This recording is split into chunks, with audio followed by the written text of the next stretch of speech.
I have asked Cyril if he would please expand a bit more about himself and his considerable educational background. I'm sure you'll be interested to hear it. Thank you very much for being here, Cyril. Thank you, everyone, and thank you for making it a date with me here and talking about ticks and tick-borne disease. So I'm just going to go ahead and share my screen so everyone can follow through with what I am going to be saying.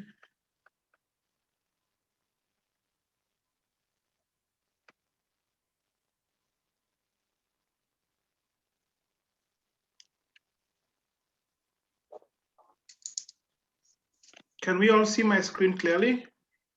Yes. Okay, perfect.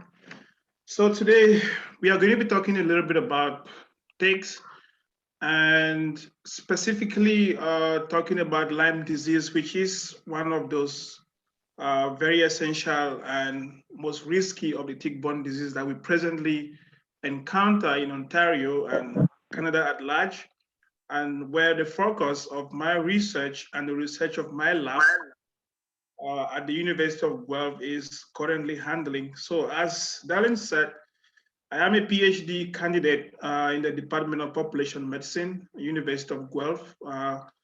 Prior to arriving at the University of Guelph, I had a Bachelor's of Science in Microbiology and Lab Technology, and another Bachelor of Science in Public Health and Safety, and a Master's of Science in Medical Microbiology and Parasitology. I have worked both nationally and internationally at public health settings. In Canada, I worked for the Canadian Public Health Agency and the Canadian Food Inspection Agency in Ottawa. I ran presentations in other places, and I also worked for the Region of Peel Public Health Service, where I was an assistant public health inspector, and finally joined the University of Guelph in 2019 to do this research on ticks and tick-borne diseases, which I'm going to share a little bit of it with you guys. So we are going to go with this outline. I'll just give you a brief overview of the tick species that are present in Ontario, and then we will cover the basics of Lyme disease. I say basics because I do not want to go into the clinical, a lot of clinical stuff which you may not understand, and I'll leave that to the physicians to handle. We are going to dwell more on the ecology of Lyme disease, where we are going to see a little bit more of the ticks and specific aspects of tick bites and prevention and how to remove ticks. I'm going to show you a little bit of some videos which you can follow. And we'll finally end up with tick bite prevention and what to do in case you're bitten by a tick or you find a tick on your body. So in Ontario, we have a whole lot of ticks, but we are going to dwell on the ones that are very medically important.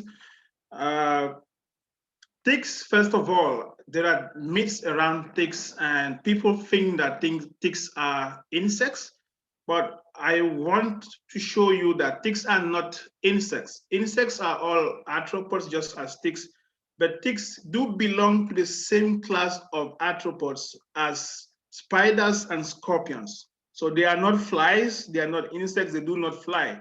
They can't even jump.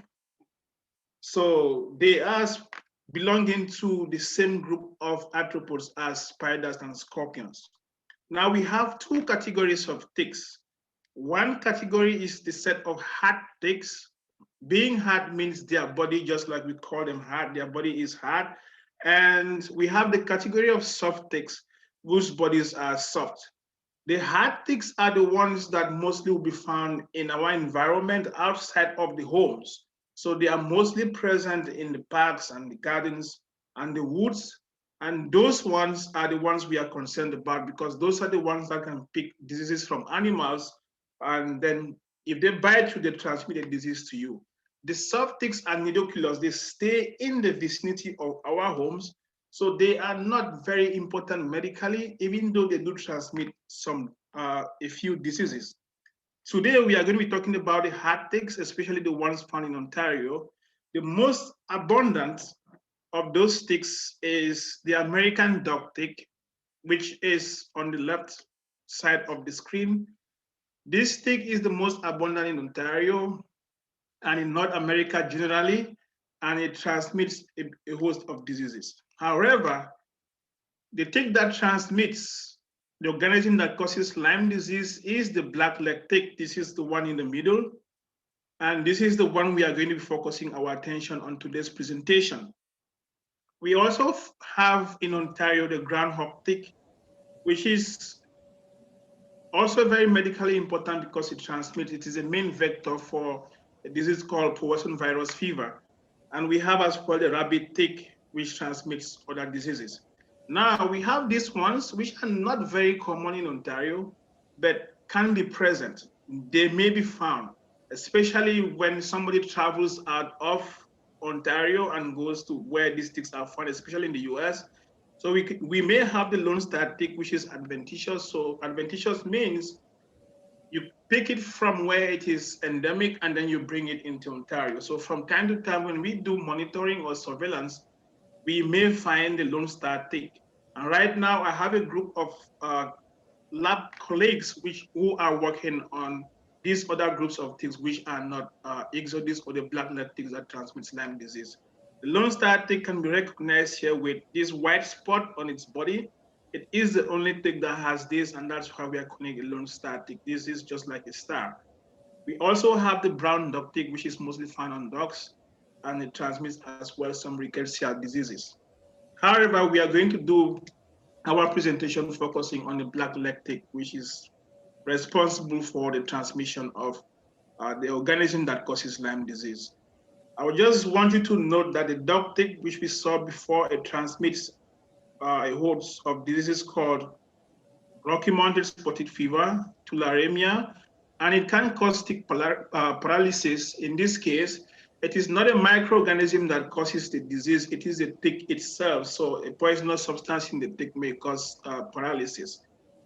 As I mentioned, we are going to dwell on the black-leg tick, and the disease it causes here or it transmits is Lyme disease. It also transmits other diseases such as babesiosis, Powassan virus fever, anaplasmosis, and relapsing fever. The groundhog tick Ixodes cookie is the main vector for Powassan virus, and this is mostly found in Western Canada, there in the British Columbia. Now, I know you guys will be worried about how to identify a tick. There are a lot of features that you need to identify in a tick to know that this is a tick and not a scorpion or not a spider. They look alike, they are morphologically similar, but there are features that you want to find. And in the male Ixodes tick or the black-leg tick and the female, there are morphological features that differentiate a male from a female. On the left side of your screen, you have a female tick, female Ixodes or black-leg tick, and you can clearly see that there is this oval shield, which is just covering half of the body. This shield is what makes the tick a hard tick. And now on the female, it is covering half of the body to allow for this rest of the body to expand or to engorge when it is sucking blood after attachment on a host.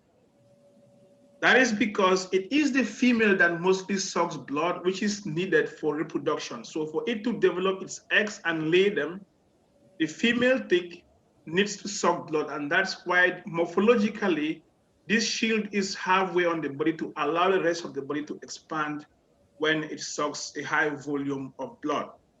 The female tick, you can see the oval shield covers all of the body, sorry, the male tick. The oval shield covers all of the body such that the male tick doesn't expand, so it doesn't suck a high amount of blood. This is because the male tick doesn't need blood because it doesn't lay eggs. It is the female tick that needs enormous amount of blood so that it can develop the eggs. The rest of the features are almost the same.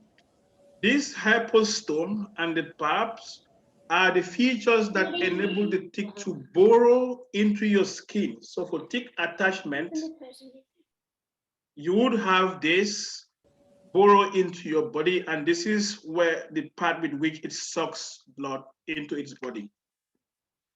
Now, in public health, what we do, and most of my research is about tick collection. So we want to be able to monitor the distribution of the ticks to know exactly where they are. And so we have several methods we use in monitoring these ticks and in collecting them. When we go out there in the parks and we search for the presence of ticks, we call that active surveillance. So we are finding them, we are using our resources and our time to find the ticks. In passive surveillance, you guys as a group, you may go into the woods in hiking or in playing or whatever, in camping, and by the time you get back home, you find a tick on your body. We encourage you to remove the tick and send to us for identification and for testing. So the aspects of you sending us ticks to our labs or to public health labs for testing, this is called passive surveillance, because nobody in our lab is going out there to find the ticks. You find the ticks by chance and then you send to us. So those are two methods of tick collection. One is active, we go out and find the ticks, and the other one is passive. Now, just in your own yard, even though you may live in an area where there are ticks, if you do not go sampling, you wouldn't know that those ticks are present. So I'm going to show you here a little video of how the ticks, we go out and find the ticks. We call this tick dragging. So it's just by using a piece of cloth that we tie weights to the bottom and we just drag it on vegetation. And from time to time, based on distance covered or a set fixed amount of time, we will check the cloth. It's usually white, so that we can find any ticks that have clung onto the piece of cloth, and which we are going to remove, and we identify or test them for the presence of any pathogens. So this is easy to do. Like you said, for a homeowner to create, it's just a dowel rod with two eye hooks and a rope that you just pull to look for ticks. Dragging a sheet through a grassy area is a good way to see if there is a tick problem in your yard. But a lot of people think because they have deer in their yard, they must have deer ticks. But unless you do some sampling, you're not going to know whether or not you have any. Glenn Needham, a professor at Ohio State, says the most common tick in your yard would be a dog tick seen here. Metro Parks of Central Ohio has asked Needham to consult them on how to deal with tick issues, especially around this dog park here at Glacier Ridge in Dublin. So see, this is good. We're not picking anything up here. Needham adds it's still important to do a tick check after you leave any area with high grass and remove them once you find them. Eric Atkins with OSU's Emergency Department. Once you get it out, you can kind of wipe it clean and then just monitor for signs of infection. It's not something that you necessarily need to go rushing to the doctor for. And here's one of several tools that you can use to remove ticks from your body. This may look like a spoon, but there's a slight slit in there where you can put up under the tick. Now, some of the signs of Lyme disease, if you are bitten by a tick, would be joint and muscle aches. And he says if you do have those symptoms, you should go to a doctor immediately. He said there's also a rash that'll look like a bullseye on your skin. He said that is the most common thing that people see to know that they have Lyme disease. Looking for you in Dublin, Sean Lanier, NBC4. So that's what we call active surveillance. We go out there and we find ticks, and we are dragging this piece of cloth so that any ticks that are on the vegetation can be attached to the cloth and we can identify them. Now, when we find ticks, we have to test them, but testing is just for public health surveillance. It's not routine, so it doesn't mean that if you find a tick, it must be tested. We have in Ontario right now focused on the black leg ticks because those are medically important, and we are just testing them for surveillance and research, but not for clinical diagnosis.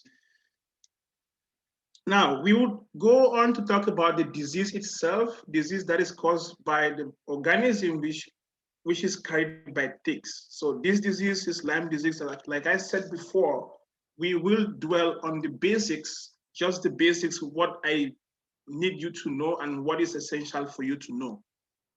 Now, a little bit of the history. In the old Lyme district in Connecticut in the United States, 1975, a group of individuals started having the same symptoms. So they started having this rash. So in one locality, they were having this rash, but no one knew what was happening.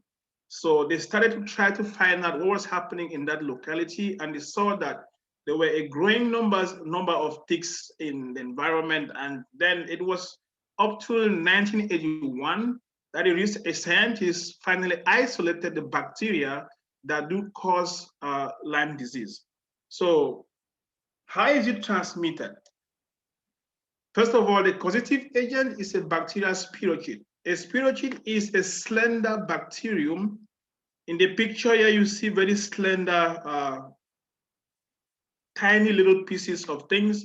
Those are the spirochetes under a light microscope. This is actually dark field microscopy. So if we look under the microscope and we find this, then this is evidence that the spirochetes are present in the tick. So this tick is called Borrelia burgdorferi. You are going to have a lot of these in every kind of publication that you will see concerning Lyme disease. You would identify this name, Borrelia burgdorferi. It is written here sensu stricto because there are other species or other strains of Borrelia which do not cause Lyme disease, but they belong to the same group of bacteria as Borrelia burgdorferi that causes Lyme disease. The bacteria that cause Lyme disease, they do exist naturally in rodents and other small mammals. With the star here is the white-footed mice. The white-footed mice are the main reservoir where the bacteria that causes Lyme disease are found. The ticks get infected when they feed on the white-footed mice. And then they will acquire the bacterium. And when they next feed on a human, they will transmit or transfer the bacterium to the human. And this is how a human becomes infected. The most important, we have different stages of life stages of the tick, as we are going to see. But the most important with the star here is the nymph. The nymph is a juvenile adult. So it's the next stage to the adult. It is smaller than the adult. It has 6 legs, just like the adult, but it is smaller. And because it is very small, it is hardly easily recognized. And that allows it to feed on your body for more than 24 hours before maybe you could feel it or you could see it. And because of that, it is the most important stage of the tick that transmits Lyme disease. The susceptible species, which are the host organisms that can have Lyme disease, principally humans are going to have Lyme disease if they are bitten. About 90% of individuals who are bitten by an infected tick will go down with some symptoms.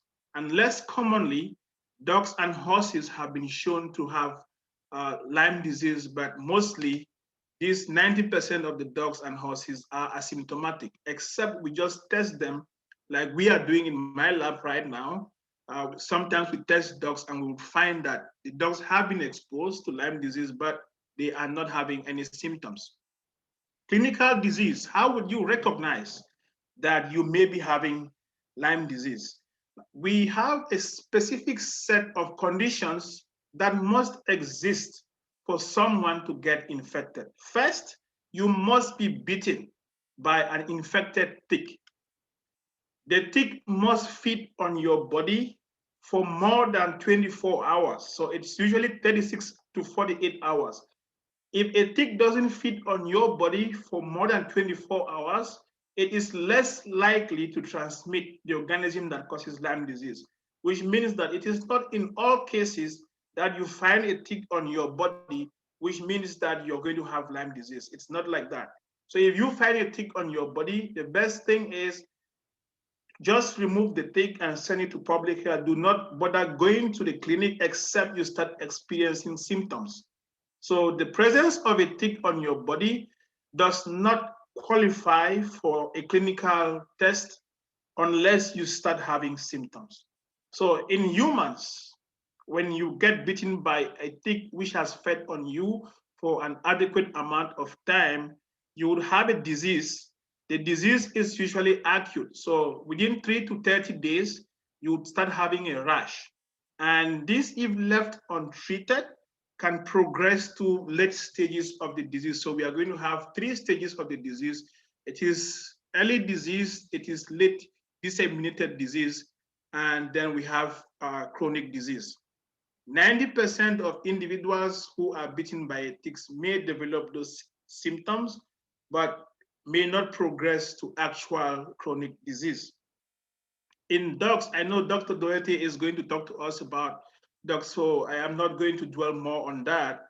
Disease is typically chronic, so it takes a very long time for those dogs to have any symptoms, and 95% of them are usually not going to manifest any symptoms. But if we test them, we will see a very high seroprevalence, so they are going to have this bacteria present in their blood, even though they do not have any symptoms.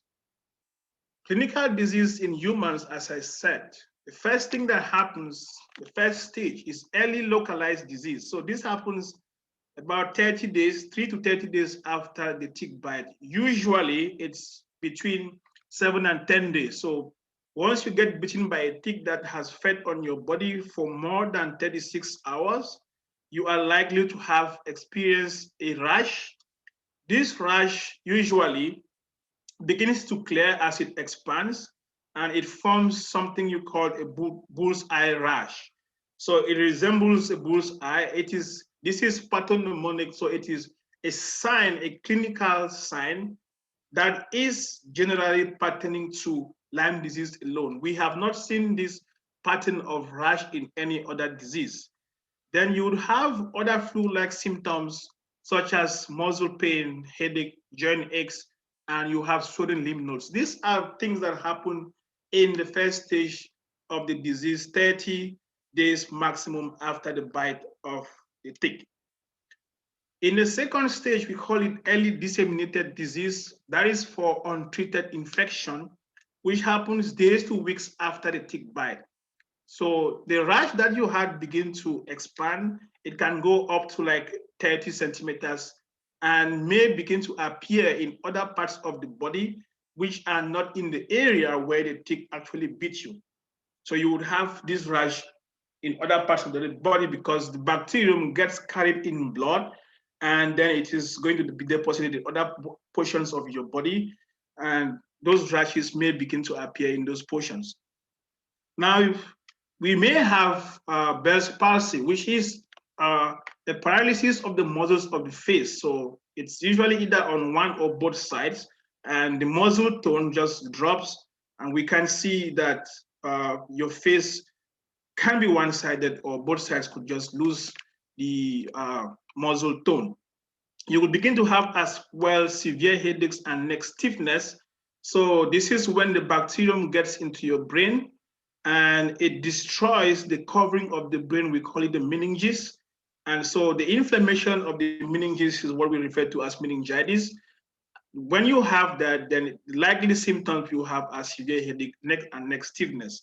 You may also have arthritic pain, swelling in large joints and muscles.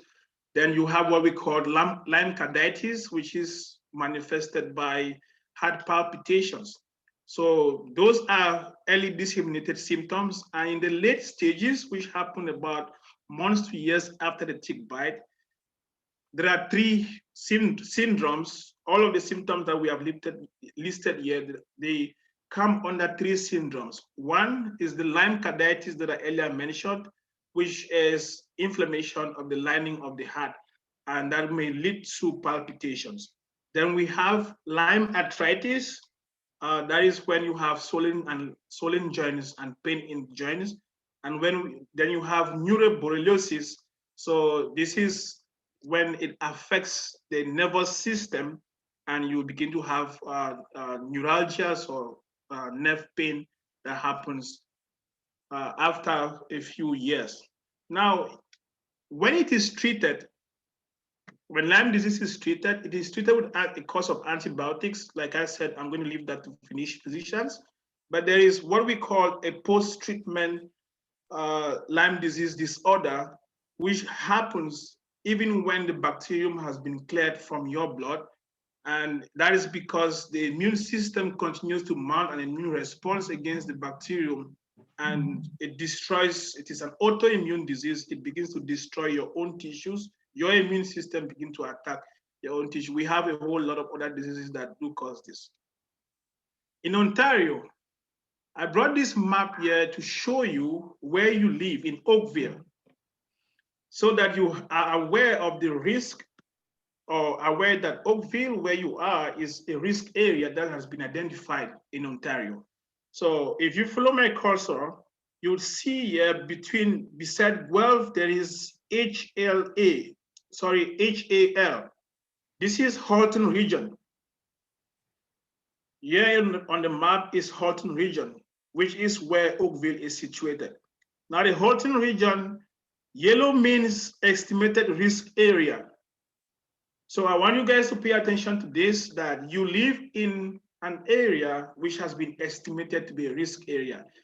In the sense of epidemiology and public health, a risk area is an area where either we have identified the presence of ticks, or we have identified a lot of human cases, or we have the vector, not actually the vector, the host, that the rodents that are present and they are carrying the bacterium in their blood, which means that if you are there and you're bitten by a tick, it is likely that you may have been exposed to the bacterium that causes Lyme disease. Again, I want you guys to see that over the years, since the arrival of the ticks from United States into Canada, the number of cases and the rates of Lyme disease has been increasing. My research as well is monitoring these rates. And right now I am looking at the surveillance data of Public Health Ontario. And from the data that I have, it is following the same trend. You can clearly see that we are increasing, the rate is increasing. The line that you have here is showing the rates, and the various bars that we have are showing the total number of cases. So we can clearly see that over the years in Ontario, this is a case of Ontario, since 2010, the number of cases of Lyme disease are increasing, which means that we have to pay particular attention to this. Next, I brought this graph in here from Public Health Ontario to show you that your particular group of seniors is a group at risk. So you can clearly see that Lyme disease has two peaks. One, 5 years to up to 19 years is when we have a peak in number of cases in individuals or children who are 5 years to 19 years. There are reasons for this. And again, in late adult ages, 50 to 69, up to 70 years, that is when, again, we have a next peak in the number of cases. So I brought this for a reason, like I said, so that you guys can identify yourself and pay particular attention to yourselves, and especially when looking for these signs. It's more difficult to look at those signs and see them in your kind of body. So you have to pay particular attention to those signs, the rash that happens, and make sure to check yourselves. If you go out in the parks and you come back home, I'm going to show you a video of how you can check yourself thoroughly and to find any ticks that must have attached to your body. Here again, I would want to show you the same trend. So I want to show more evidence of that trend of an increase in the number of cases of Lyme disease. This is in Canada as a whole. It's not just in Ontario. So I wanted you to see that it's not just in Ontario we're having the increase in the cases of Lyme disease. Since 2009, in Canada, we have had consistently an increase in the number of cases of Lyme disease. And the province we live in Ontario, is where we have the highest number of cases. This is directly from Public Health Agency of Canada. So we have to be careful with the way we go about our lives in the parks, so that we can be avoiding those ticks from biting us and making sure we prevent or protect ourselves from Lyme disease. Now, Lyme disease began in the United States. And again, I want to show you the case here of the pigs in the age group that is most vulnerable to Lyme disease.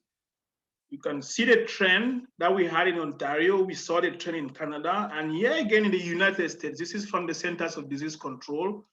And we have the same peak happening in 5 up to 14 years, where you have this peak here in number of cases. And again, your age group, the seniors, are again the most vulnerable. So you have to take this seriously and know that you have to make sure you're protecting yourself again from those ticks. At this age, like I said, I didn't want to go into the clinicals, but at this age that you guys are in, you are more likely to experience a weaker immune system, just like we have now for COVID, where you guys are the ones that are more susceptible to COVID. This is just because of the aging process, and that aging process affects the way your immune system functions. It's normal, it is biological. So we are bringing this to your attention so that you can take more precautions in protecting yourself from tick bites. Now we talk about Lyme disease ecology. For Lyme to thrive, for the disease to occur in a community, there are a specific set of factors that must be present. These factors are either living factors or non-living factors. What we call here abiotic factors and non-living factors. Temperature, humidity, and precipitation, rainfall, have been shown to be directly linked to the prevalence of Lyme disease or the incidence and the presence of ticks in the environment. The biotic factors are the host. I mentioned that the hosts do have the small mammals or white-footed mice, which are the ones that harbor the causative agent of Lyme disease, and the ticks are going to pick Lyme disease agent from those hosts. We also have the habitat, especially the microclimatic conditions of the habitat. There are a set of specific factors that must be present. Now, Lyme disease is an area of active research, and that's why we are here. That's why we are doing this research, so that we can find these factors that combine to establish Lyme disease in an area. And we have found that so far, there is no specific factor, not one factor has been identified to be responsible for it. So it's a combination of factors, and that's why we continue to monitor and see what are those factors that do combine to cause endemicity of Lyme disease in an area. Now, I don't know how clearly this is, but the life cycle of the black-leg tick, the tick that transmits Lyme disease, is a 2-year life cycle. And in 2 years, I'm going to show you a figure that shows that most of the cases of Lyme disease do occur during the summer months, the hotter months, and we are going to tell you why. So in the first year of the life cycle, the adult female tick in the spring of the year, we are now in spring, so the tick season begins now in April to May. The adult tick lays a batch of eggs. Those eggs in the summer are going to hatch into larvae. The first living stage of the tick is the larva. So the larvae are small juveniles. They usually would have 6 legs, 4 legs, 6 legs instead of 8. And in the summer, they are going to emerge from these eggs. Then they become dormant. Once they find a host and they feed, they become dormant until the next fall and winter. Then they are going to emerge in the next spring. So in the next spring, those larvae that were produced during the summer will become nymphs. So they mold into the next stage of the living stage of the tick, which is a juvenile adult. It's called a nymph. Then the nymph is infectious once it feeds on small rodents or birds. Now, in the next fall of this is in the second year. In the fall, it is going to grow into an adult, which becomes dormant in the winter, and it emerges in the spring to lay more eggs. So this is how the life cycle goes. It is a 2-year life cycle to complete, and we are going to see. I mentioned earlier that it is the nymph. This stage of the tick, it is the nymph that is most responsible for transmission of Lyme disease. And this stage occurs mostly in the summer, because that is when the larvae will grow in to become the nymph. And in the graph I'm going to show you, are going to see that seasonality is present in cases of Lyme disease. We are going to see more cases occurring in the summer. And this is because the number of nymphs also grow in the summer, because it's when they emerge from the larvae. Now, I'm mentioning nymph and larvae or adult, and you may not necessarily understand what that is. But those are the life stages of the black-leg tick. This is the adult female. I already showed you what the morphology and how to distinguish it from the male. This is the adult male. This is the nymph. You can see the nymph has 8 legs just like the adult, but the nymph is smaller. So the only difference is that it is smaller in size. And the larvae, or the larva, which is the stage that directly emerges from the egg, is the one that is smallest, but and also has 6 legs. This stage is not very important in transmission of disease to humans. And that is because there is the fact that transovarial transmission, that is the transmission of the organism that causes Lyme disease from the eggs to the larva, does not occur. So once the larvae emerges from the eggs, the larvae is free from infection. So it doesn't carry any bacterium that causes Lyme disease, because it does not acquire any from the eggs. The larvae, however, has to feed in order to grow to become a nymph. It is that feeding process that it does on small mammals, such as those rodents, that it now acquires the organism that causes Lyme disease from those rodents and becomes infectious. This disease or the bacterium are now passed from generation to generation. So it moves from the larvae to the nymph. If it goes to the nymph, it carries with it the bacterium that it acquired during feeding. The nymph as well is going to feed on the rodents. Then maybe it becomes more infected. Then it moves to become an adult. The adult do feed on white-tailed deer and on humans. So the nymph and the adult are the 2 stages that are most likely to transmit Lyme disease to humans. Like I said, we are going to have a whole lot of Lyme disease cases occurring in the summer months. And that is because the life stages of the tick that do have or do transmit the disease occur more in these summer months. And the cases may start flattening off in the later fall, because most of these stages are going to go into diapause and begin to disappear. The factors that are responsible for establishment of ticks in an area, we have the microclimatic variables. I already mentioned temperature. Now, when places are very hot, like in the summer, what happens is this speeds up the development. It increases the rate at which the completion of the life cycle occurs. And that is why you would have many more ticks in the summer. So the ticks come out from the diapause which occurred in the winter, and they are now more present in the environment. That's why we say the tick season is usually starting in the spring. It's usually from end of April, May, and goes right up to the fall. However, extreme temperatures are detrimental to the tick development. Extreme temperatures here we mean either very hot or very cold are going to kill the tick. When temperatures are above, for these black-leg ticks, when temperatures are above 36 degrees, it is likely that the ticks are going to start dying. And if temperatures are sub-zero, the ticks are also going to start dying. That is why we have what we call the northern limit. In places like Yukon and Nunavut and Northwest Territories up there, we do not have a lot of ticks. And that's why Lyme disease there is almost zero. I have contacted people there to collaborate, and they tell me we do not have this problem in our area, so we can't do much. Now, when the ticks do emerge from the diapause, they have a behavior that is called questing. By questing here, we mean that they start to actively seek the presence of hosts. They want to feed because they want to develop into the next stage. So they start to actively search for hosts. This searching is called questing.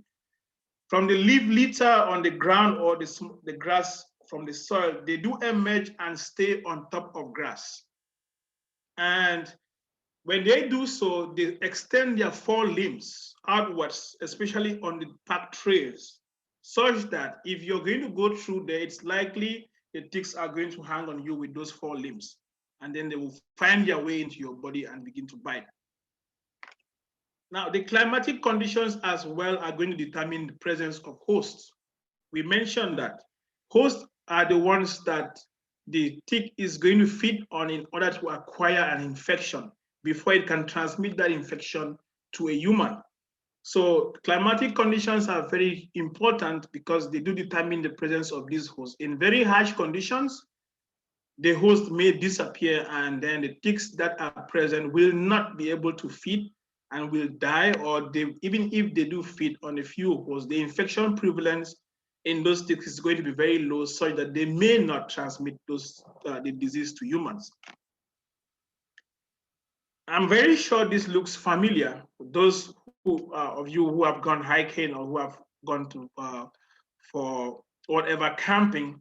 So we want you to see the various parts of a forest which determines the presence of the tick. There is the forest cover. What does a forest cover do?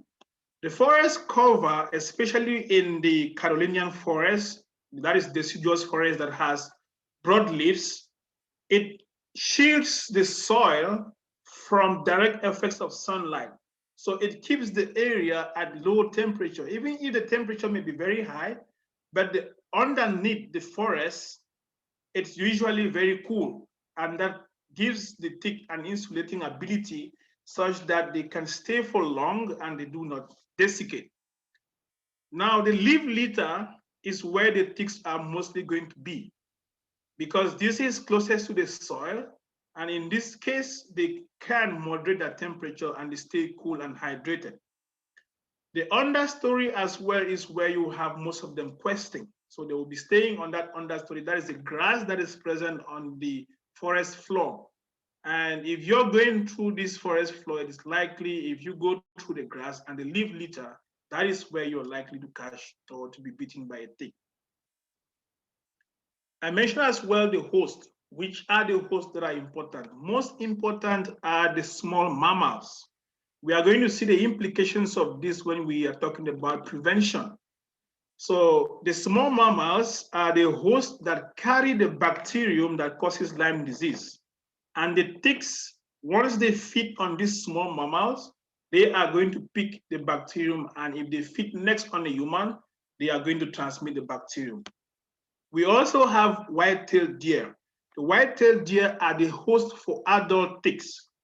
But these white-tailed deer they are refractory, means that they are not very efficient in keeping the bacterium that causes Lyme disease.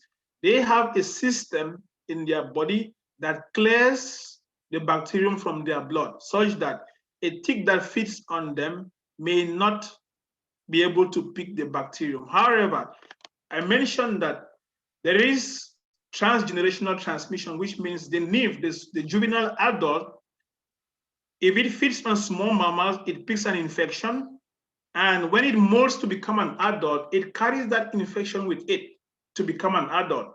So even if the adult tick feeds on the white-tailed deer and it does not pick an infection from a white-tailed deer, it already has an infection that came from the nymph that fed on the small mammal. We also have the role of the birds. The birds have not been known to be a good reservoir for the bacterium, but they play a role in Lyme disease transmission because they carry ticks from very long distant areas, from endemic areas, and bring those ticks to new areas. So they are aiding in the establishment of the ticks in new environments. So we may be sitting in Ontario. How did these ticks get from the United States all the way into Canada? The ticks do not fly. The ticks do not jump. They don't even walk fast. But how did they get to us? The birds were implicated in that process, the birds that flew from the migratory birds, usually flying from the United States into Canada, were responsible. As well, we had issues with deer movement from the United States up north. And once we had tick populations established in Ontario, then they began to spread. So we have already talked about small mammals, which are the most competent reservoirs. And it is estimated that about 80 to 90% of all ticks that we see, they get infected by feeding on the small mammals. The most competent one I have mentioned, note that it is the white-footed mice, but we also have things like shrews and other species of small mammals. And as I mentioned, the white-tailed deer is the preferred host for adult ticks. And this is why we are calling the ticks deer tick, because that's where you would find the adult tick, but they are not competent reservoirs for Borrelia, which is the organism that causes Lyme disease. I have mentioned as well the role of birds, because they carry ticks from one area to another and are serving as a bridge between endemic areas and areas where there are no ticks, and then you would begin to establish the presence of ticks in those areas as time goes on. So I'm going to talk a little bit about how you can prevent tick bites and what to do in case that you are bitten by a tick. This is the most important part of our talk today, because it's good for you to know what to do in case you encounter the tick. So we have coined a term here that you need to be tick smart when you are outside in the woods. So when you go to the parks, if you go hiking or whatever, I know that's not likely with you, but you can go to the park. We have ticks present in the park. So if you go out there in the parks, in the woods, you have to be tick smart. If you go out there, stay on the marked trails whenever possible, because on those trails, we do not have maybe the grass, the tall grass or the leaf litter, because these are well taken care of. As I mentioned earlier, when we saw the forest ecosystem there, those trails and the leaf litter and the understory, the tall grass that we saw dragging being done on, that is where you would have most of those ticks questing. So if you just stay away from those areas and walk around on the pavement, on the marked trails and those ones, then you are less likely to encounter the tick. So when you go into the grass and you begin to mingle with the leaf litter and the tall grass where the ticks are questing, then you would likely pick a tick from there. Also, you should cover up with light colored clothing. The ticks do not like light colored clothing. And if you cover up your body, then you have light colored clothing on you, it is easier for you to visualize the presence of a tick. So if you wear dull colored clothes, then the ticks are also dull colored. It's less, the possibility for you to find or to visualize a tick on your body it reduces. So light colored clothing are preferred. And then the application of a repellent.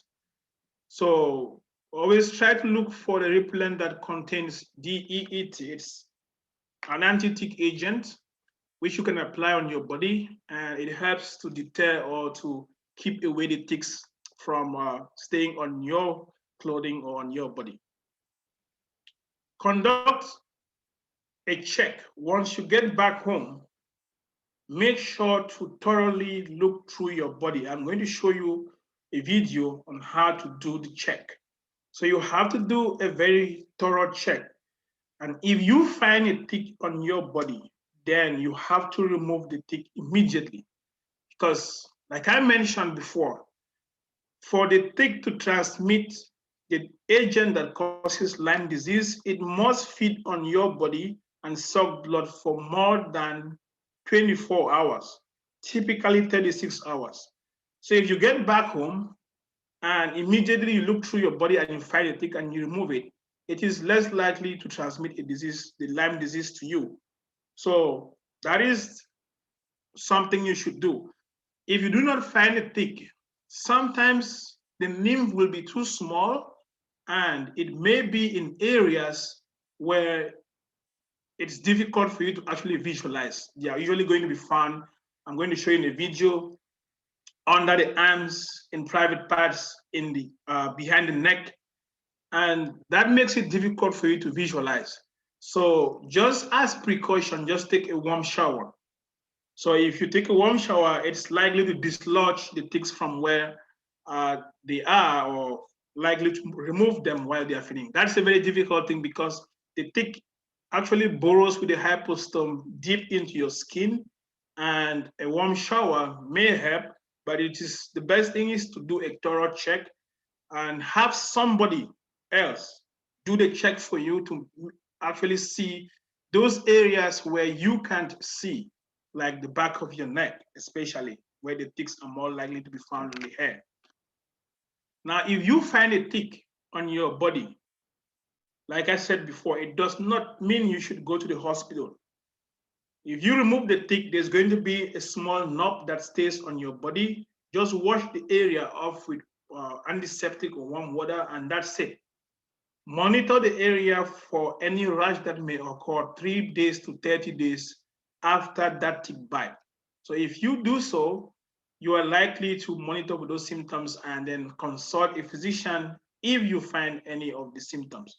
Apart from that, you don't have to worry that you were bitten by a tick and you have to go to the hospital. No, you don't have to.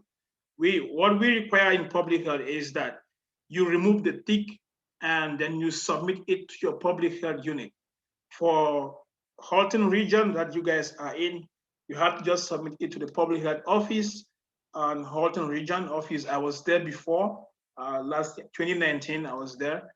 I know the location, you just have to submit it there. And what Halton region public health is going to do is they will identify the tick. If it is a black leg tick or it belongs to the Ixodes family of ticks, they will submit it to Public Health Ontario for testing. And Public Health Ontario, if they don't test it, then they will send it to the National Microbiology Laboratory in Winnipeg, which is going to be tested for pathogens. We just want to keep track of those ticks in the environment to see if they are carrying pathogens, and that is going to inform us if we have to take any necessary interventions, or we have to put in place any interventions to reduce the presence of those ticks in the environment. So this video is showing you here how to do a thorough tick check.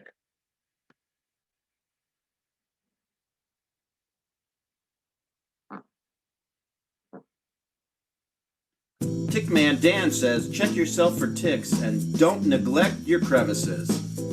People often ask me how to prevent tick bites and reduce the risk of subsequent infection. Well, folks, it's not that complicated. It's not easy, but not complicated. You cannot get Lyme disease or any other tick-borne illness if you don't get bitten. So what's the best way to prevent bites? I would suggest locking yourself in a white room without windows deep in the interior of a building and never coming out. Since that's not practical for most people, I recommend that we conduct thorough tick checks correctly and as often as possible on ourselves, our children, and our animals. Here's my first suggestion. Get naked. I mean it. Get naked. And do it as soon as you get in from outdoors. Before you go traipsing through your house like Tinkerbell, dropping ticks like flecks of fairy dust, strip down and put those clothes in a hot dryer for about 15 or 20 minutes. If it's winter, keep them in a bit longer. Ticks hate dry heat as much as we hate ticks. Now comes the fun part. Drag your naked body into a very well-lighted room with a mirror. Most bathrooms fit the bill.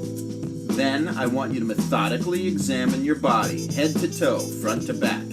If you really want to make tick checks fun, invite someone else to help and then return the favor. You never know what might happen. Ticks love hard to reach and see areas of your body, so please look closely at the following. Between your toes, behind your knees, in your crotch and groin area, around your belt line, in your belly button. I've had 2 ticks feed in there. Must have been hard with all that lint. Under your arms, the back of your neck, and behind your ears. Now you're going to love my next suggestion.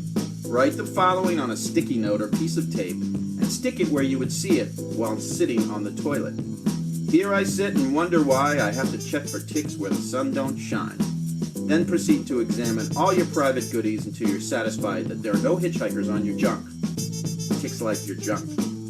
Finally, when you're relaxing in front of the TV or reading, simply continuously run your fingers through your hair and on your scalp to feel for anything unusual.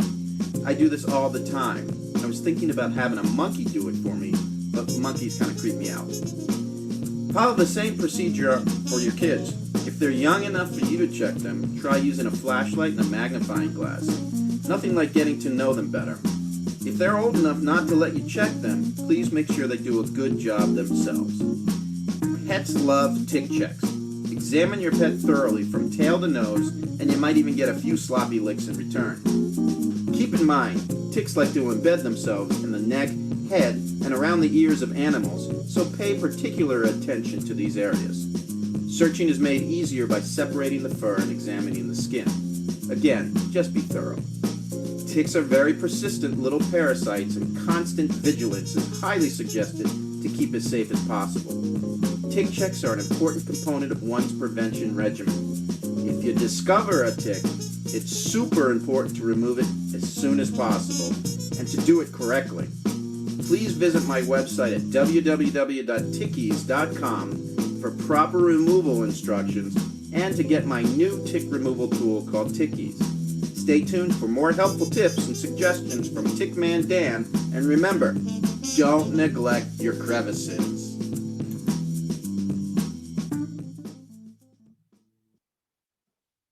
So that's how you do a thorough tick check, and it's essential that you do it always as soon as you come back from any outdoor activity in the woods, in the parks. And should you find a tick, this next video is going to show you how to remove a tick. I already saw some you guys with tick combs and a whole lot of other things that you want to use in case you find a tick. And we call this a tweezer. Sometimes it's necessary for you to have a tweezer or whatever you have. But this video shows you actually how to do that and the best way possible. So the reason you don't want to really hurt the tick is actually that the tick is feeding on you and salivating. And so when you burn the tick, it salivates even more. Pretty much you're scaring it and it just goes bleh into you. And that's what you want to avoid, because in the saliva you have potential pathogens. So you want to avoid that. The safe way to remove ticks is to take your tweezers, and you want to go as close to the skin as possible. And you want to hold on to your tick, and what you're going to be doing is you're going to hold on and you're going to pull straight up. Slowly, steadily. You don't want to twist, you don't want to jerk. You just want very steadily to hold on to your tick like this and pull up like that. Now you have your tick. The mouth parts are there. People worry about not having the head stay into you. They don't really have a head to speak of. All they put in there is little mouth parts. They're sinking their teeth into you. And so the teeth, when you remove them that way, you can see them. They're right there. The place where you had your tick, always a good idea to disinfect with alcohol and to monitor the area just to make sure wood ticks don't transmit Lyme disease, so you wouldn't have a problem with that. That said, they are a little critter that lives in the wild, and there could be some kind of bacteria, or even just because there's a hole in your skin, you could have staph infection or anything like that. So just clean the area with alcohol or soap and water and keep an eye on it.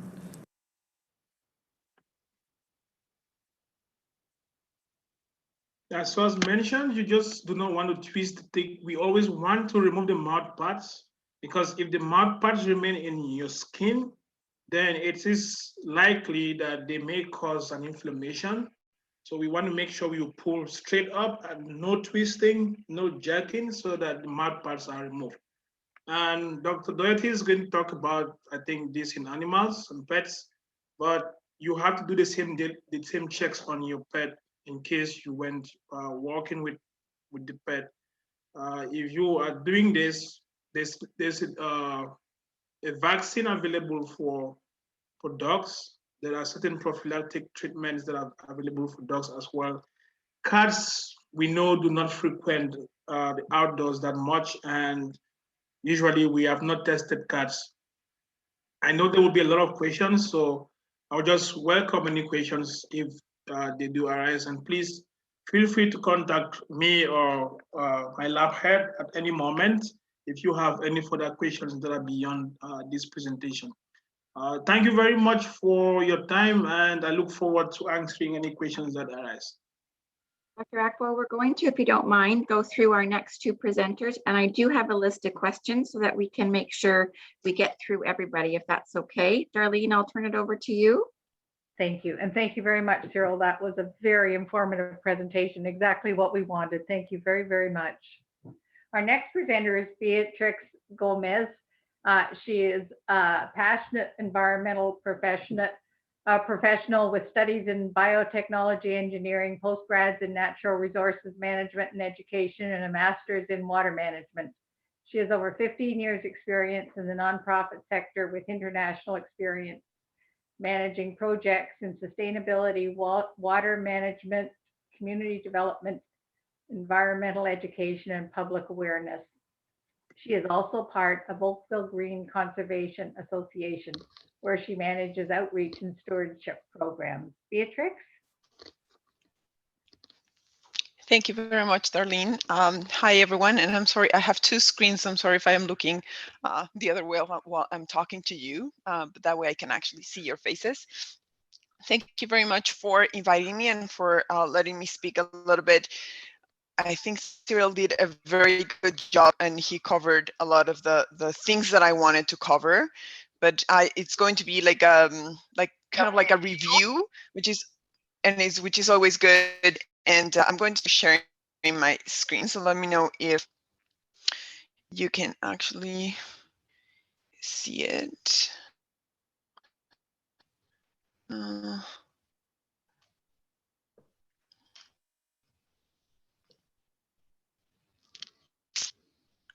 There. So as Darlene mentioned, I am part of Oakville Green Conservation Association. Can everybody see my screen now?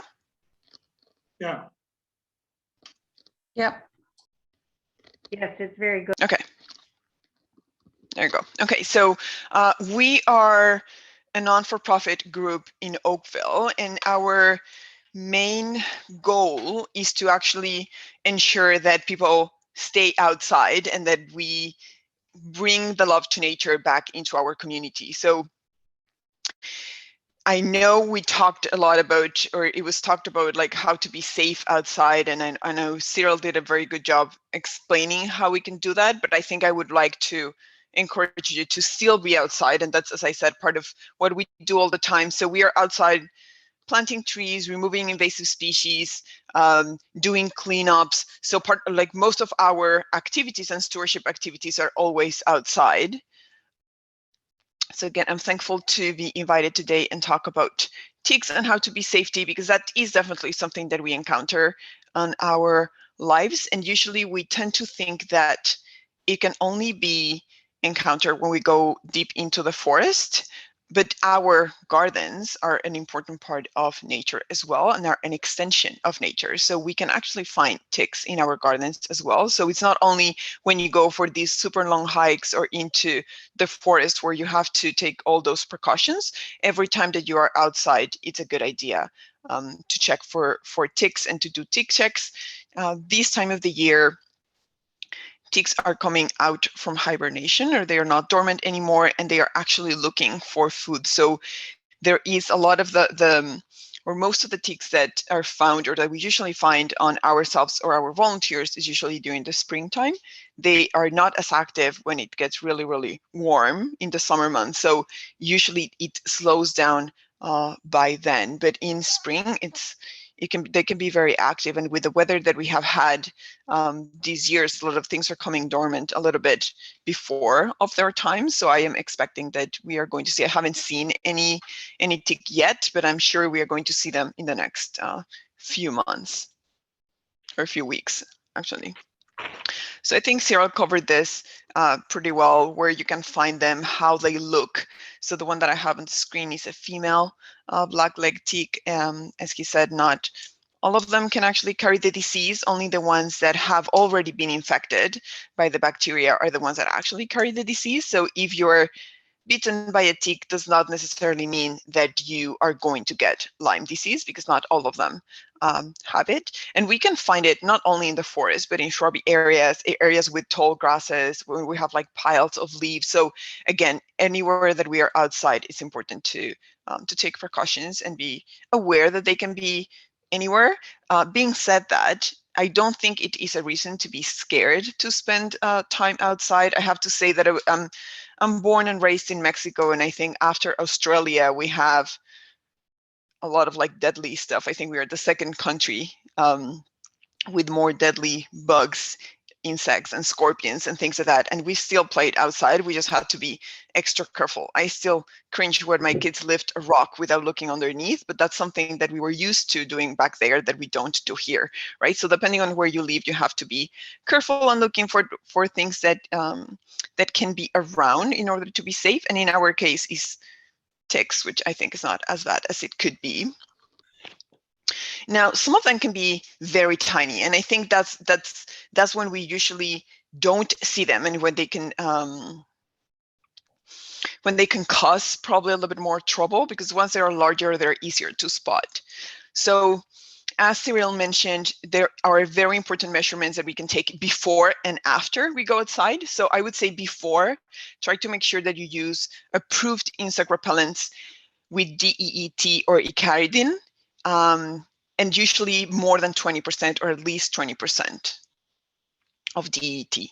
Wear long pants, long sleeves, socks. You can tuck your socks into your pants in order for them not to crawl up. I was looking at some of the questions, and one was, how can they get into your groin if you're not naked in the grass? And that's how they do it. So once they get into your skin, they can actually walk or crawl to those areas that they like. So the idea is to prevent them from being in contact with your skin. If they cannot touch your skin, then they cannot bite you.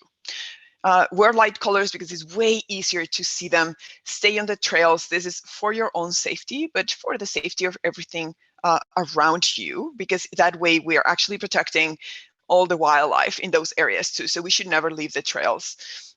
Do a full body check after being outside.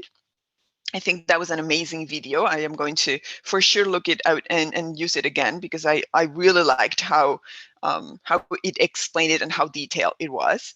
And then after being outside, shower within 2 hours of being outside. So once you come inside, shower. If those ticks were not attached to your skin yet, then that would be a very good way to make sure that they do not get stuck or they bite you. Now, something else when it comes to specifically our gardens is to make sure that we take care of our backyard and our surroundings to not support or not increase the amount of ticks that we can find there. So keep your grass short, and it doesn't have to be super, super short, but avoid very long grasses unless you have beds where you're not going to be walking through them, so you can have ornamental grasses that are a little bit larger, but your lawn, try to keep your lawn short. Remove leaf litter, brush, and weeds at the edge of the lawn, especially if you back to a ravine or a natural area, just to avoid that contact and from ticks coming from those natural areas into your garden. Keep your pets on a leash and keep them on the trails at all times. And again, this is a bylaw in Oakville anyway. So you should keep them on a leash, except only if they are like on leash parks. And this again is for their own safety as well, for like wildlife safety. And if you are not going to wash your clothes right away, put your clothes in the dryer for 10 minutes or 15 minutes after being outside. Ticks do not like the heat, as Cyril mentioned. So they are going to die. Then if you're going to wash your clothes, wash them with warm water because they can actually survive the cold water wash. Then what to do if you find a tick? So yes, remove as soon as possible. Before 24 to 36 hours is best, so then you don't get infected, or to avoid infection. When you're removing them, I would say I know there are many different methods out there. I would say the safest one, or the one that I feel more comfortable, and the ones that usually are recommended by health authorities are the tweezers. So take the tweezers and remove them as close to the head as possible. So avoid squeezing the body. If you actually squeeze them, they can regurgitate into your body, so you have more chances to get infected. And then because you are taking it all the way to the bottom and you lift up, it's easier to get the whole body or the whole body parts outside. Wear gloves if possible. In that way, if for any reason you actually squeeze it, you are preventing the blood on the tick to get into your hands and then prevent disease or those diseases getting into your body that way as well. I have a picture over there of a tick spoon, which is a device that was shown on the video that can be used for that. There are tick keys. I know some people like to use credit cards. I find it, with those, I just find it a little bit harder to just lift in an upright position and slowly up. So I think those you tend to get the tick on the side, and I just find it a little bit harder, but I think it's just probably personal preference. I just find the tweezers a little bit safer. And then after you remove the tick, make sure that you clean the area with soap, water, and apply an antiseptic. So it can be alcohol or anything else.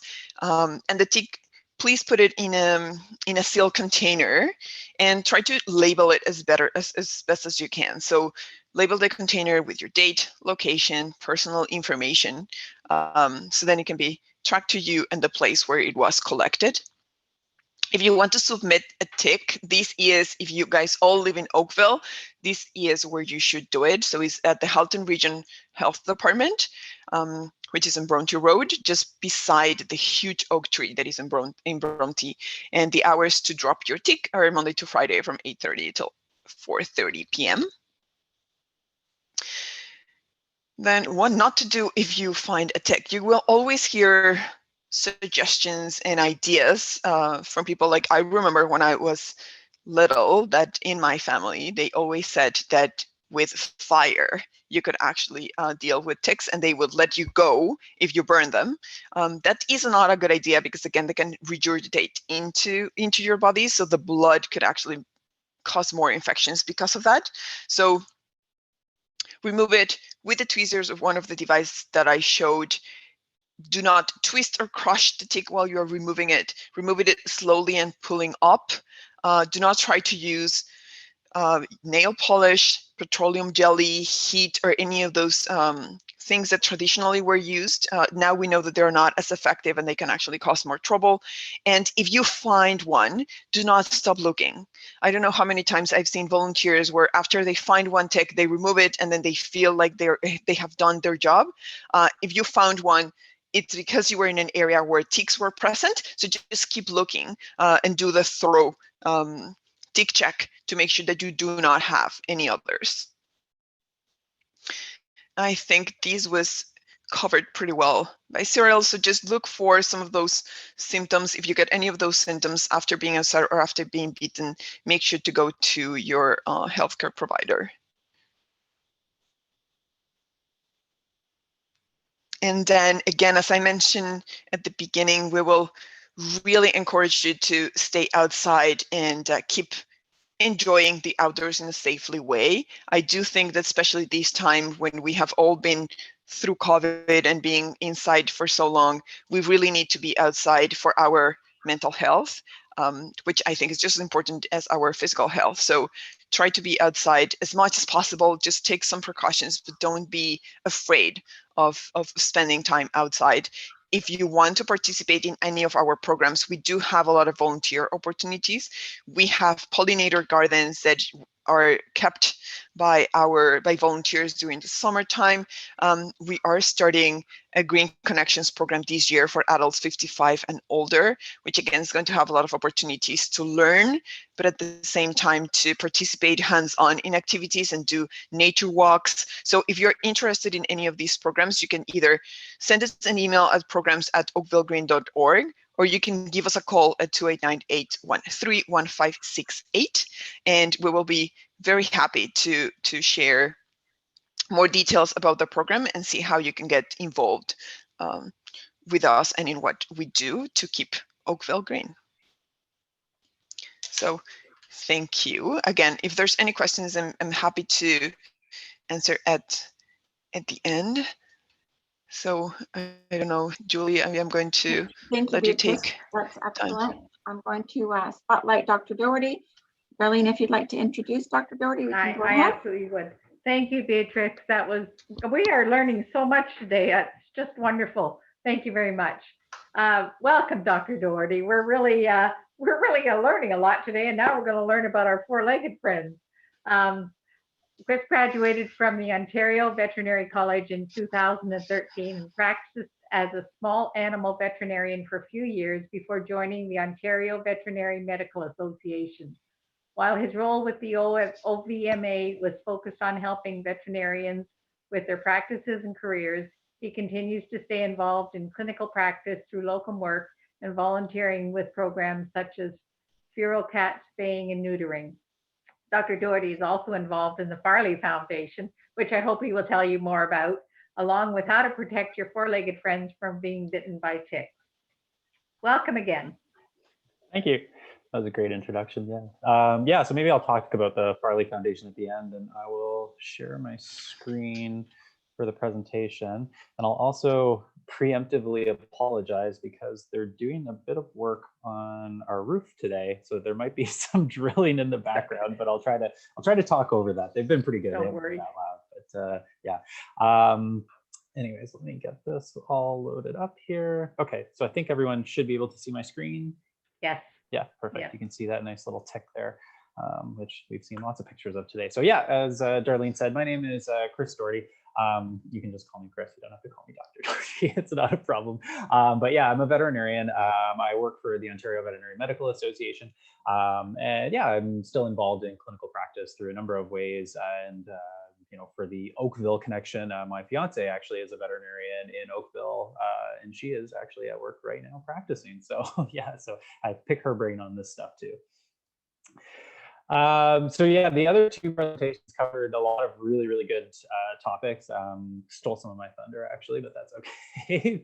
I'm going to focus mostly on ticks as they pertain to your pets, and I really want to talk about four main things, which are what to watch for as a pet owner, how to remove a tick from your pet specifically, tick prevention in your pet, which is a little bit different than in yourself, right? Cyril really did a great job hammering home about being tick smart for yourself. A little bit harder to convince your dog to be tick smart.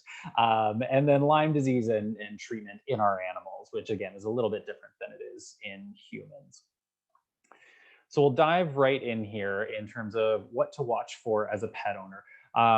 Cyril actually probably has more up-to-date knowledge than I do on this one, but I was always taught that ticks are usually active anytime the weather is above 4 degrees Celsius.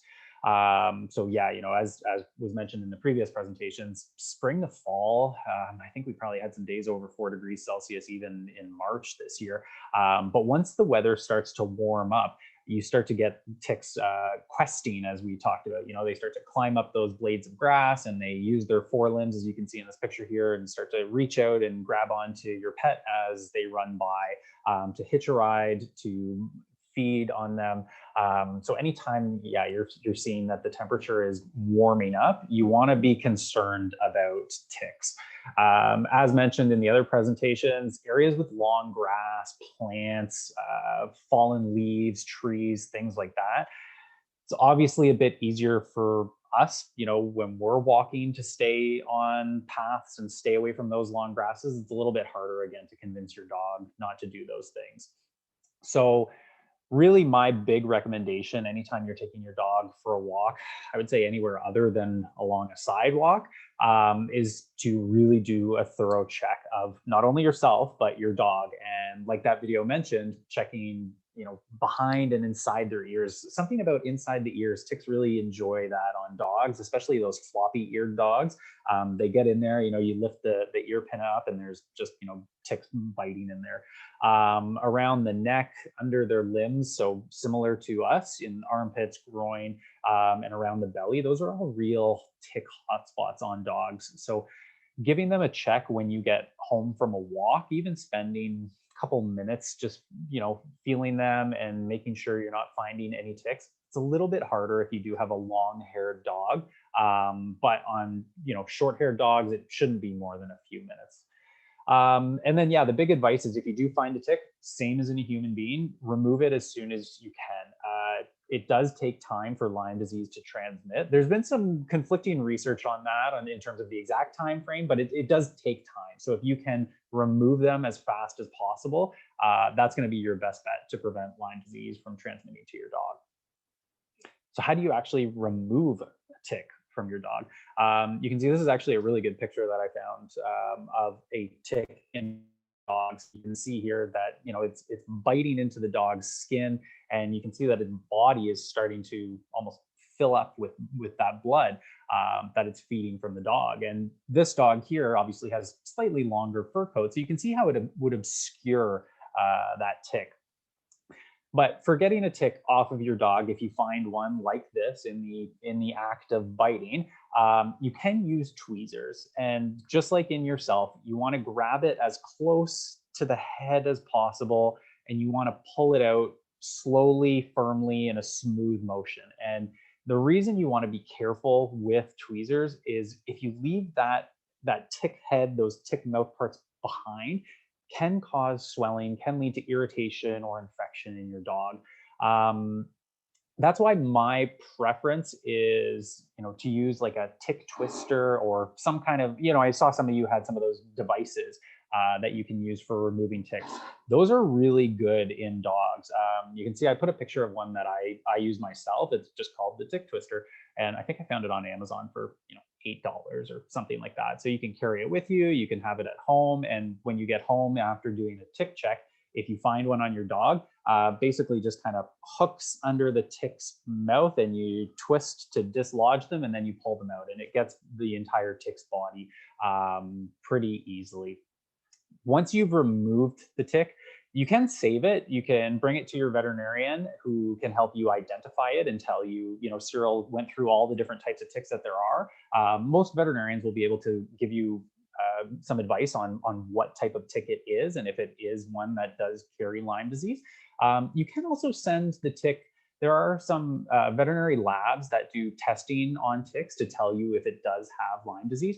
I never did that much, mostly because, from a practicing veterinarian standpoint, I'm less interested in if the tick has Lyme disease than if your dog has Lyme disease. So, and we'll go into that a little bit more, but usually, people are coming into a veterinary practice with a budget. And so I'm saying, okay, well, let's save that money for testing your dog rather than testing the tick.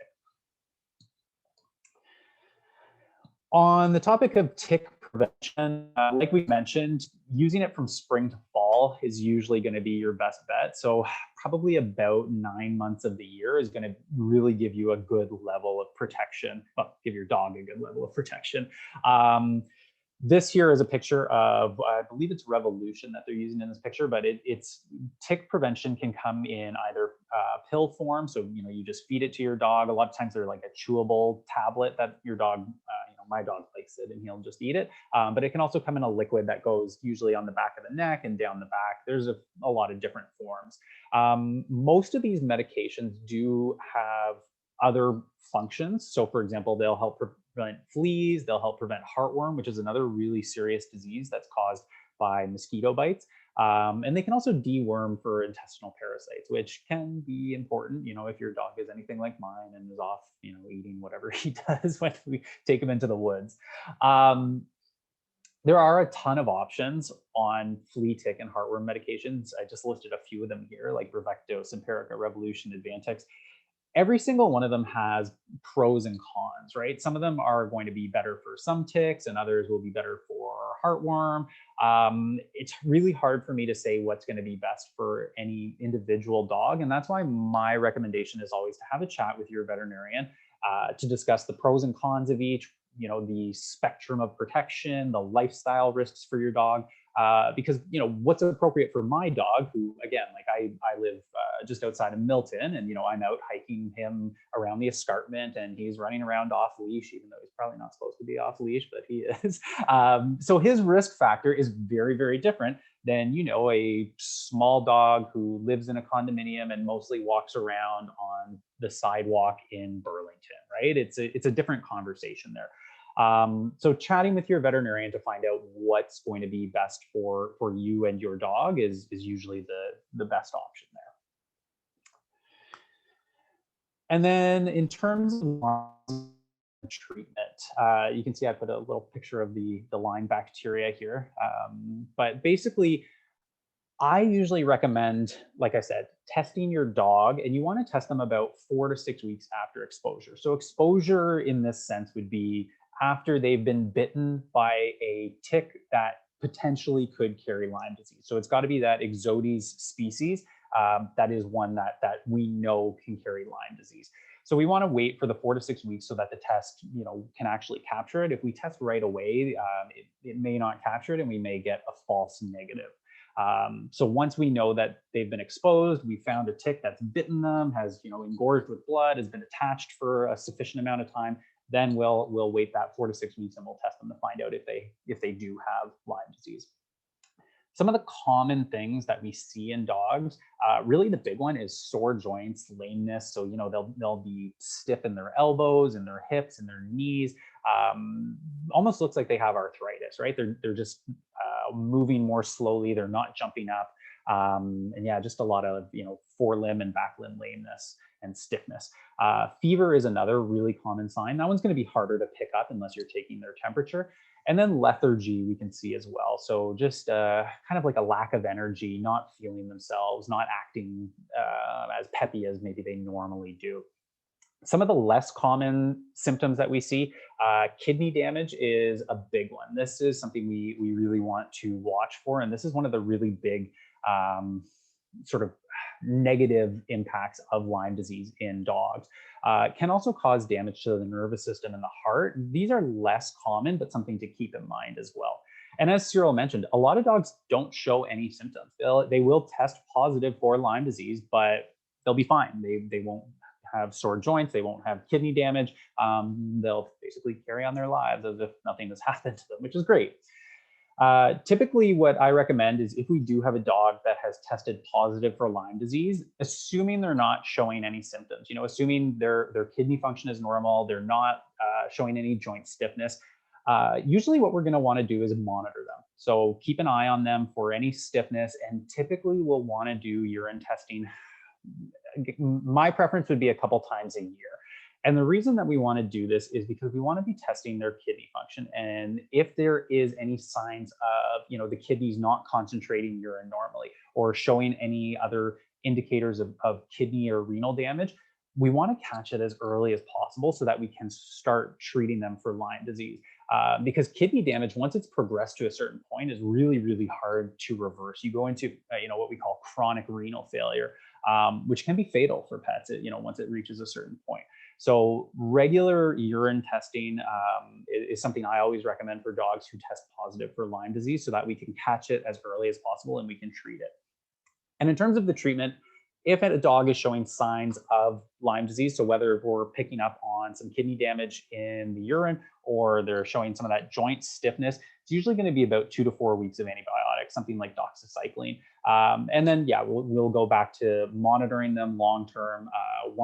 Once we've done that 2 to 4 weeks of antibiotics, we'll go back onto testing their urine every couple of weeks, you know, once a month type thing, or a couple times a year. Because unfortunately, even with a treatment of antibiotics, we can never clear this bacteria out of a dog. You know, we can get it to the point where they're not showing symptoms anymore, where it's not damaging the kidneys anymore. But it's a very crafty little bacteria, and it winds up hiding in their bodies. And then at some point in the future, it can reproliferate, reemerge, and the dog will start to show symptoms again. So, you know, it is the unfortunate part about Lyme disease is it's kind of there for the duration of their life. So we do have to be a bit vigilant in keeping tabs on it once we know that a dog has Lyme disease. And then I have a nice dog with his hand up for questions. Okay, I'm just going to get Dr. Doherty, would you mind unsharing your screen there? I'm going to get us all back together. Yeah. And Darlene, I have a ton of questions in there. Yes, So what I thought I might do is I'll sort of start where I think we haven't had questions covered. And Cyril, Chris, and Beatrice, if you'd like to pop in, you can certainly take it away, whoever feels most inclined to answer that particular questions.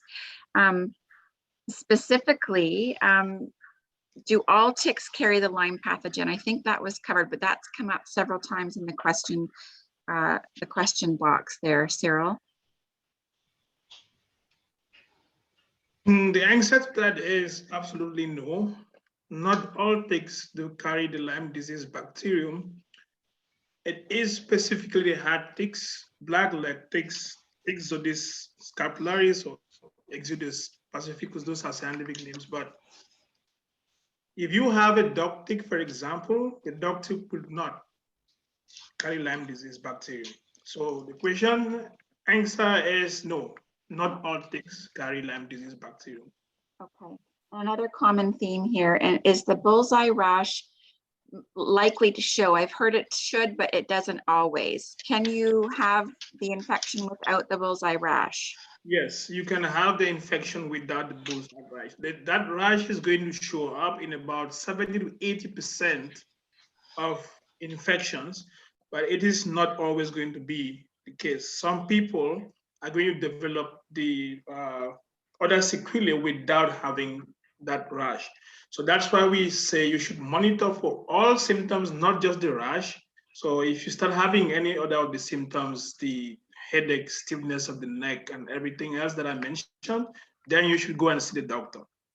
So once you get, so the criteria for clinical case is that you should have been bitten by a tick that you recognize, or you should have been to an endemic area, so an area that is known to have ticks that are carrying the pathogens. If you have been in that area, whether or not you have been bitten by a tick, or you recognize having been bitten by a tick, it is fine for you to go to the clinic once you start having any of those symptoms. But it's not in all cases that you're going to have the bullseye rash. It's in 70 to 80% of individuals will have that rash, not everybody. Okay, I'm not sure if this is for you, Cyril or Chris. Are squirrels included in the animals that carry ticks?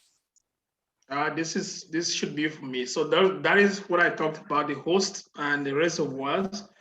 Squirrels are not. So the main ones, as mentioned, those are the white-footed mice. And that's why one of the things that we say for you to protect or prevent ticks from coming around your house is we have people that keep wood and whatever. Make sure you don't have any white-footed mice coming to your yard or something. So keep your yard safe from those. And squirrels, no, squirrels are not. We have shrews, the white-footed mice, shrews, but not squirrels. Squirrels are not in part of those hosts that do transmit the disease to ticks. Okay. Beatrix, this may be for you. Is it safe to remove leaves from our garden now?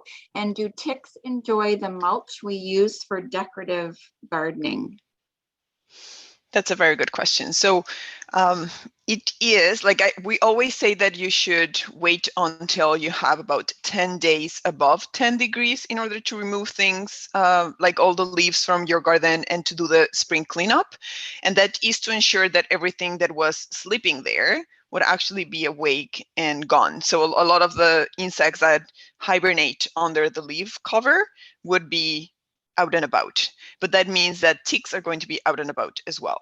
So there's definitely there's definitely the risk of encountering ticks when you do that. It doesn't matter when you do it, as long as it is above 0 or above, like between 4 and 10 degrees, ticks are already awake. So it doesn't matter where you do it, you are still going to have certain amount of risk to do it. But at some point you have to do it. Just make sure that you are safe. Again, I would totally recommend wearing like all the things that we all mentioned, right? Like the long sleeves, the long pants, and doing the tick checks once you come inside. Thank you. Cyril, is there a vaccine for humans? No, there is no vaccine. Development? People are trying to develop vaccines, but presently there is no vaccine. Initially, there was a kind of vaccine that was rolled out, but the uptake was very low and the pharmaceutical companies could not keep up with the production and it was discontinued. And then the immunity from the vaccine was not very, very good. So then we have aspects of the fact that Lyme disease was still new, it was not known, and it's not as risky as people were thinking, like we are seeing now with most of the clinical manifestations and the increase in the severity of disease that may occur. So it's right now they are trying to make more development of those vaccines, but there is no vaccine that is clinically approved for use in humans presently. Okay. Are there any natural repellents or deterrents, things like lavender, peppermint? It is advised that you use repellents that are approved and those that contain DEET. I do not know of like specific trade names or brands that I can recommend for you, but just make sure that the active ingredient, because each one is going to have the active ingredient. It's just to make sure the active ingredient is DET or DEET. So nothing natural at this point that you could recommend? Oh, I don't have any. No, I don't know of any natural remedies apart from the chemical formulas. Okay. Beatrice, did you have a comment on that one? That's what I was going to say. There has not been any scientifically proven natural essential oils or essential plants that can actually repel it. Okay. Excellent. If you bring a tick into the house on your clothing and it falls off, how long can they survive indoors? So that question is a really nice one. And we have had this argument about pet ownership as a risk factor for Lyme disease. Many people are like, if I own a pet or I have a dog and the dog carries the tick from the environment and brings it into the home, then it should increase my risk of disease. But scientifically and the evaluation that most of the studies, research that have been done, they prove otherwise. It has not been shown that owning a pet or bringing ticks at home is a risk factor. There are reasons for that. Anyway, let me answer the question as it is asked. How long depends on the conditions that are mentioned. The temperature, the humidity in the home, and so temperature and humidity, I wouldn't talk about rainfall because rainfall will be outdoors. But if the temperature is suitable, ticks can undergo diapause for more than a year. So they can be dormant for more than a year. Like we saw in the life cycle, that it is a 2-year life cycle. And larvae that are produced in spring may undergo diapause until the next spring for them to become the next stage. So a tick can actually stay in your home for as long as possible. It can undergo diapause for a very long time, especially if it has already fed on, so it has had its blood meal. The ticks will only come out and it maybe increase its risk of dying if it has not fed and it is trying to find a host to feed on. But if it is a fed tick, then it can stay for more than a year if the conditions of temperature and humidity are not harsh enough to kill it. Okay, thank you. Chris, I have a couple here for you. I have 3 in a row. I'm going to just give them to you all at once. I have heard that you may use a lint roller over your pet to search for ticks. some questions about medications. Are the medications for ticks toxic for pets? And a vet stating that Bravecto isn't effective in the last month or few weeks of medication. And do you agree with that statement? Okay, let me tackle these one at a time. So the lint roller one, I mean, I guess theoretically it might pick up a tick or two, but I guess my concern with a lint roller would be it probably, at least on my dog who sheds a ton, it would get full of dog hair before I got over the dog. And yeah, I guess my concern with a lint roller would be you're probably liable to miss some ticks, especially, you know, like I talked about how they can be in their ears and things like that. It's going to be hard to get a lint roller into some of those areas. So yeah, I would probably stick to, you know, just sort of the thorough pat down, you know, checking under their ears, in their armpits, things like that with just your hands and your eyes. I think that's going to be your best bet rather than using a lint roller, but it might pick up the odd tick or two if you were to run a lint roller over them, but I think you'd probably wind up with more dog hair than anything else.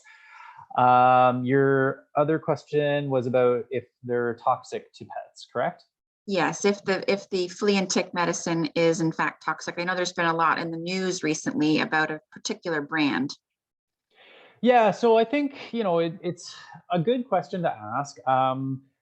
I am pretty confident in the research that all of these companies have done. You know, for them to be approved in Canada, they do have to go through pretty strict efficacy and safety research before we're even able to use them in animals. That being said, like any medication out there, there are going to be side effects. There are going to be, you know, certain dogs that have reactions to them. And, you know, for me, it's one of those things that really comes down to that risk benefit trade-off. Like, for example, I know when I give my dog, I think we were giving him NexGard right now, which is the tick medication that he's on. You know, I know that there's the possibility that it gives him a rash or it causes a reaction or something of that nature. But I also know that the risk of that is really, really low from the studies that they've done. Whereas the risk of him getting in contact with ticks and getting fleas and getting heartworm and things like that, that's higher given the lifestyle that he has. And that's kind of, you know, it kind of ties back to what I talked about with that lifestyle discussion, right? Somebody has a dog that doesn't really, you know, go for long walks or stays in the house, you know, an older dog, yeah, maybe you do forego the flea tick heartworm medication. Sorry, they're really hammering away right now. But yeah, I mean, you know, I'm not going to say that the medications are 100% innocuous. No medication for dogs, for humans, for cats ever is, right? Everything has potential side effects. And I think, you know, some of the things that we hear about are those unfortunate cases where, you know, they'll say, oh, it's 1 in 500,000. Well, if there are millions and millions of dogs on Bravecto, for example, unfortunately, yeah, we are going to hear of some cases where they do have those side effects and side reactions. But yeah, I can tell you for myself, I still feel pretty confident giving it to my dog, and given the lifestyle that he leads, I think it's a risk-benefit trade-off that I'm willing to make. And then, sorry, I've forgotten your last question. That last question was, is Bravecto less effective as they're nearing the end of their dose cycle? And there was one more question for you. If they're on the preventative tick treatment, then that mean we don't have to worry about them contracting Lyme? So Bravecto, the effectiveness, my understanding is it's actually effective for longer than the 3 months that the label claims. A lot of times in these testings, they're going to kind of err on the side of being a bit conservative. So, you know, if they tested and it's like, yeah, you know, in most dogs, it ends up lasting for 3.5, 4 months. They'll go a little bit conservative and say, okay, well, on the label, you know, our label claim, because that's what they get tested on by you know, Health Canada and all our regulatory bodies, they'll go to the 3 months. So I think it probably actually does last a little bit longer than what they've claimed it for, just to sort of, you know, be more conservative.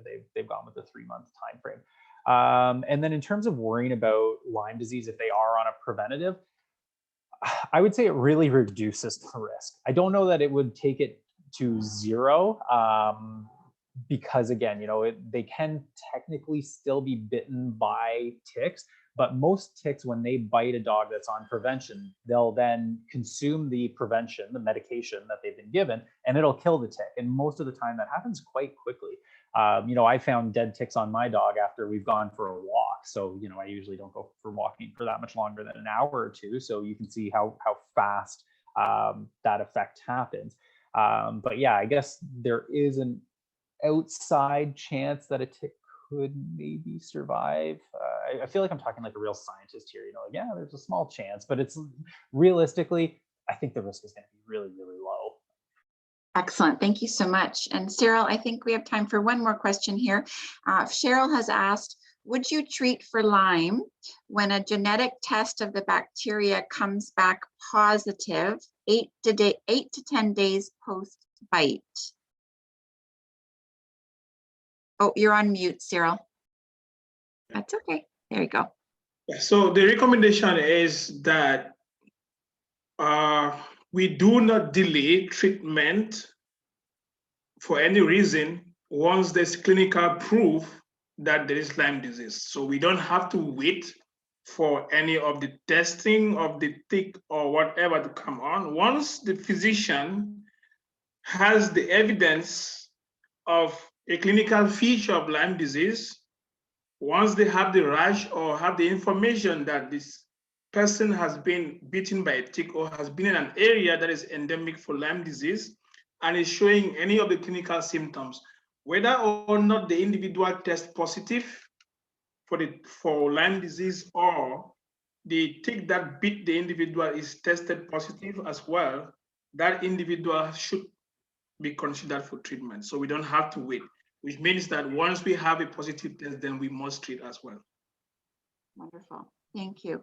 I know there was a lot of questions in there. I tried to get through as many as I could and combine them where possible. This has been an incredible presentation. Darlene, I'm not sure if you have anything to add before we wrap up for today. I just want to thank the three of you. It was just such an amazing presentation, truly. I'm sorry, Dr. Doherty didn't get to talk about the Farley Foundation. Have we got 3 minutes so he could? Oh, yeah. Such an amazing foundation. Sorry, Yes, I really plowed through my presentation. I forgot to talk about the Farley Foundation. Yeah, so one of the things that that we do at the Ontario Veterinary Medical Association is we run the Farley Foundation, which is a charity that assists low-income pet owners whose pet require a urgent or medically necessary care. So typically this is going to be people who can't afford care for their sick pets. So people who are on like guaranteed income supplement or ODSP, Ontario Works recipients. And then one of the things that we actually introduced, I think last year, which was exciting for us, was now we've expanded the criteria for people who own a pet and are in a household with an income of less than $25,000 per year.